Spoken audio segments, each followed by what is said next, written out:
Hello, bookish babes. How are we today? It is 5 in the morning for me right now. I have absolutely no idea where I think I'm gonna get energy from tomorrow. I mean, today, with all the things that I need to do, but it's fine. Whatever. It doesn't matter. Does it? No. What are we doing here today? We're doing 10 before the end, and I have to get to these books, guys. I don't think you understand. If I don't, I will cry. But the probability of me actually finishing is very, very slim. Guys, I'm sorry. I can't. I need to take my hair down. I'm getting a headache. Can you believe that it's almost 2026? What the fuck? I feel like 2025 just started. Time is just flying by. It's slipping right through my fingers. Then what? I feel like life is fucking over, guys, after 2025. So these are in no particular order. There are ones that I would say I would want to get to sooner than others, but they're all equally on the top of my list. So let's go ahead and start here. I'll give you guys a little cover. Fairydale by Veronica Lancet. This is apparently dark gothic historical romance. I don't know where the historical part is gonna come in. I really think it's more because it's set in 1955 and that's why. I don't know enough about history to know what was going on in 1955. Please do not come for me, do not. Just when you go to the about book section and you're getting a little overview, I did not realize that it was a love triangle. Holy shit. It's about Miss Darcy O'Sullivan, an orphaned English teacher from Boston. And basically she receives a letter saying that her father has passed away and the only way to get her inheritance is to go to his funeral in Fairydale. But then a bunch of stuff starts happening, really, really odd shit. And he gets wrapped up obviously in these two men, one of them being Caleb. Can you tell it's 5 in the morning? One of them being Caleb Hale and the other one being Amon Diarton, a nobleman who lived 2 centuries ago. I don't even know how that's gonna all play out. Wait, is she gonna travel back in time? Oh my god, wait. Stop, I'm so excited. And apparently there's some triggers. I kind of want to know. Show me the triggers, Veronica. Oh, I didn't even realize there's also horror in this. Fairydale is a mix of gothic, horror, fantasy, and paranormal fiction with a dash of history. It's a simple love story.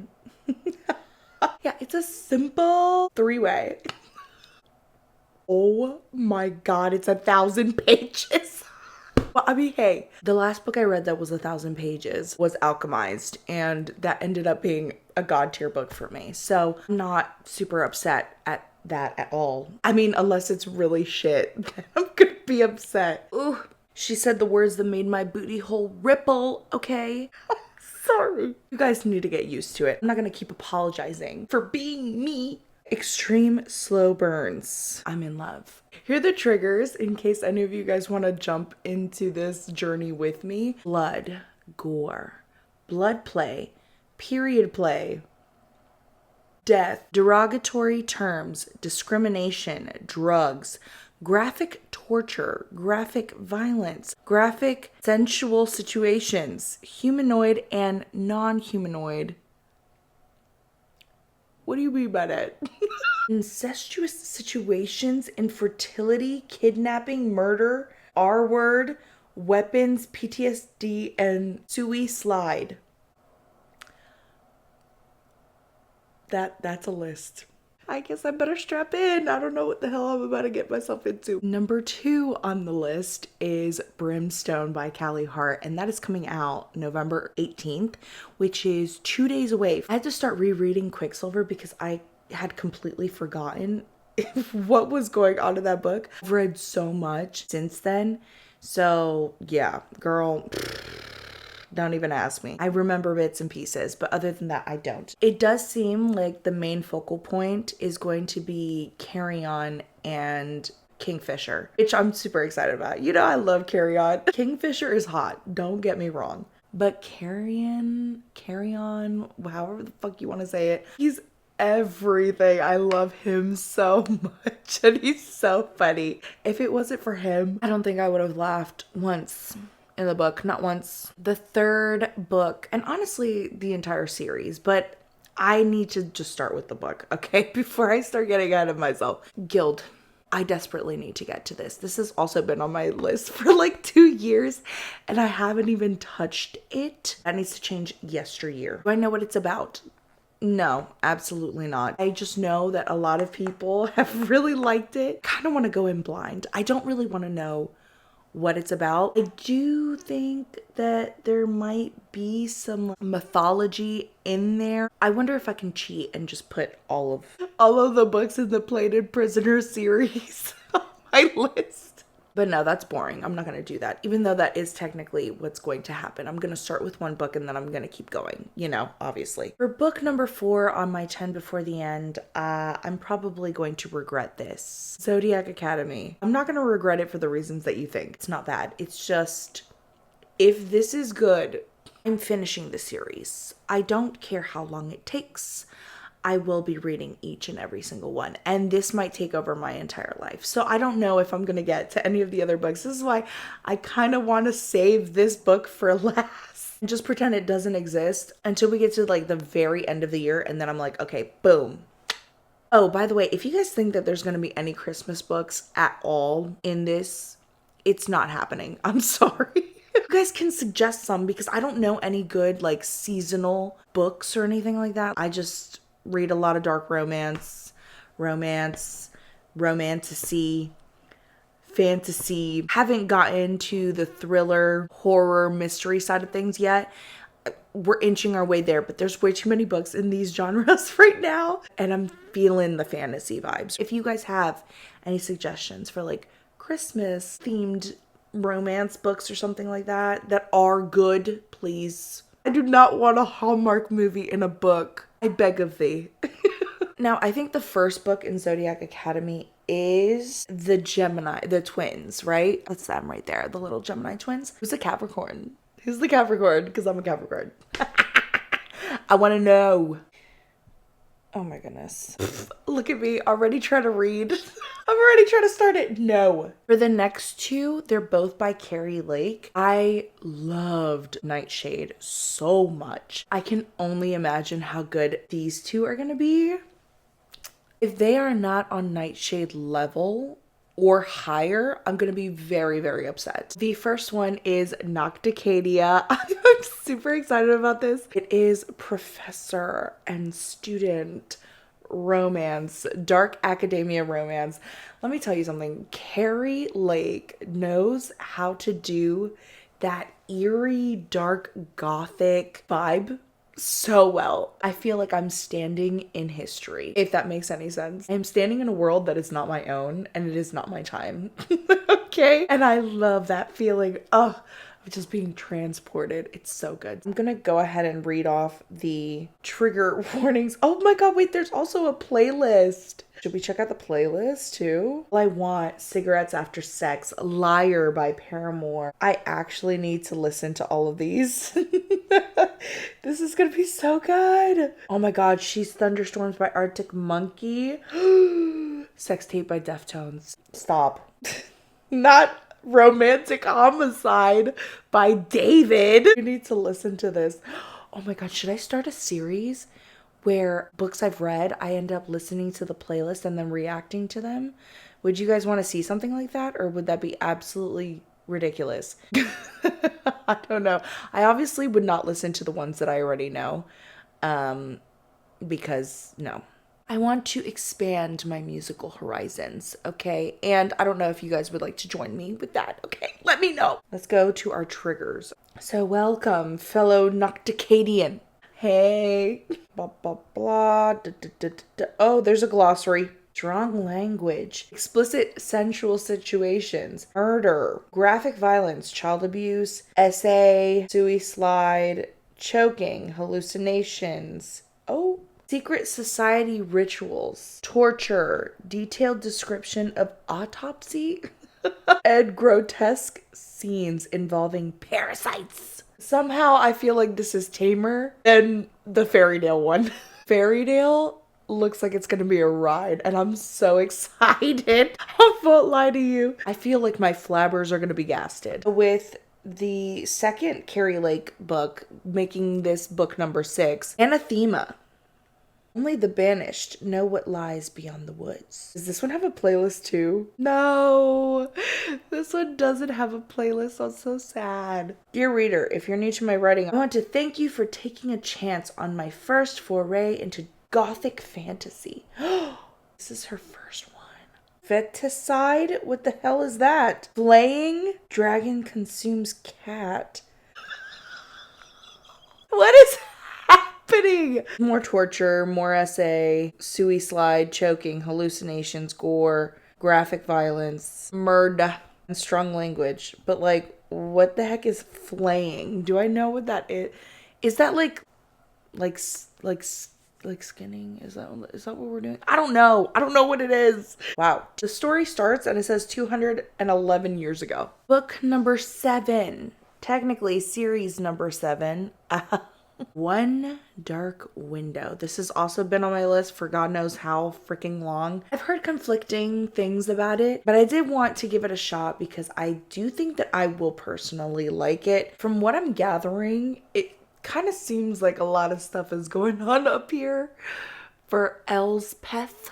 Yeah, Elspeth is really, she's going through it. Her and the king's nephew, they're on a mission to cure this kingdom of dark magic completely, and they have until solstice. But obviously, as they're working together, they kind of fall for each other or whatever.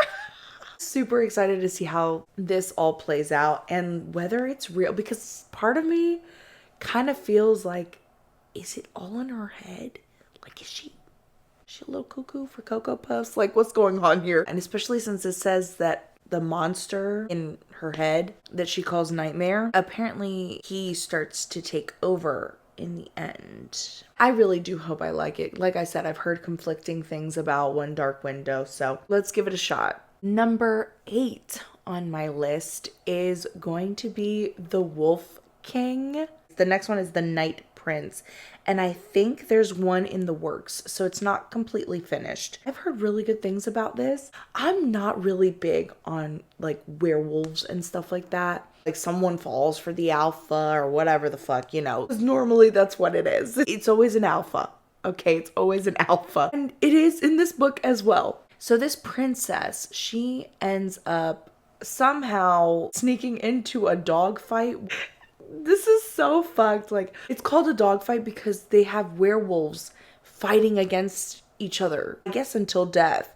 She ends up saving one of the young werewolves. And because she saved him, it draws the attention of the alpha in that particular pack, who I think was purposefully trying to end the young wolf's life. He ends up kidnapping her. Now, apparently there's a war between the werewolves and the humans already going on. So he's like, perfect. We have leverage. We can use her. But slowly, what ends up happening is that they catch feelings for each other. Obviously, we kind of knew that was going to happen, right? So as we know, with his feelings, he can't use her anymore. Like, what? That's horrible. The tensions are rising between the two sides, and there's a lot of deceit, a lot of betrayal. Seems like a fun time to me. I mean, okay. I always feel like I'm never really going to like the werewolf alpha trope, and it always hits.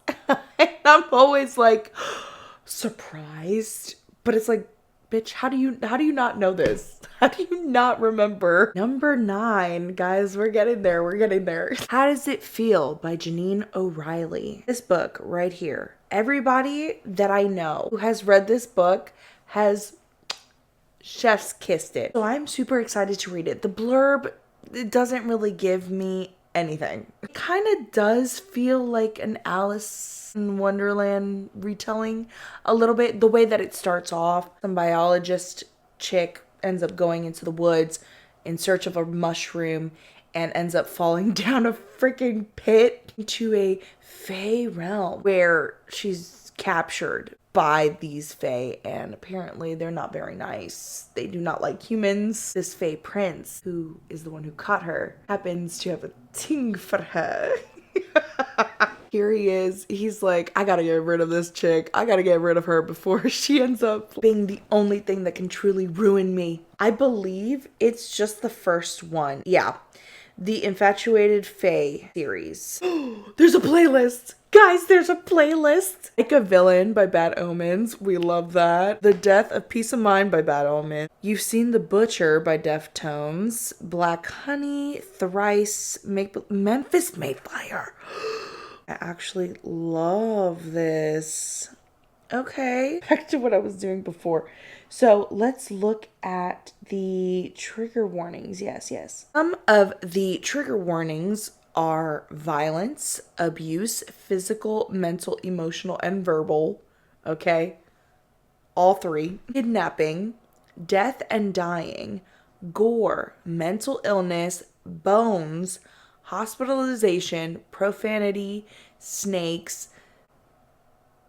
That is a trigger warning hurts my heart. I mean, like, I get it. Like, people have phobias and stuff, but I had a pet snake. Okay, snakes are so cute. What do you mean? Sex, poisoning. She says, if you decide to proceed, then please enjoy book 1 of the Infatuated Fae series. Oh no, I smudged this. I knew it. Anyways, last but not least is Corrupt by Penelope Douglas. Yay! This is the first book in the Devil's Night series. I feel like this is a series that is constantly talked about. A lot of people have read this series, and I am late to the game, okay? I need to catch up. Much like a few of Penelope Douglas's other series, these are standalones, but they're all interconnected. So ominous, okay? Apparently, this girl named Erica Fain, she's a high schooler at first, and she's super attracted to her boyfriend's older brother. So she's constantly noticing him and all this stuff, whatever, cool. She grows up, she goes to college, and finally, what happens? Michael is his name, notices her for the first time. At least that's what she thinks, right? I have a feeling this is not the first time he's noticed her, but I think it's the first time he's acknowledged. Mainly because while she was in high school, apparently she had put, like, I can't remember if it was 3 or 4 of his friends in prison. Like, what? The ending of the blurb was real ominous. They were like, we've been patient, we've been waiting, and now all her nightmares are gonna come true. Blah. And I'm like, oh my god, what is about to happen in this book? I don't know if I'm terrified or excited or what. I don't know. I really hope that Penelope comes through for me in this book. She did it with Credence. It's been a little bit of a miss since then. I really want to love this series. I really want to love this series. So anyway, that is my 10 before the end. If you guys have read any of the books on this list, don't spoil anything, but go ahead and give like a rating or how you felt about a particular book. I hope that you guys have an amazing rest of your day, and I will see you guys in the next one. Ta-ta for now.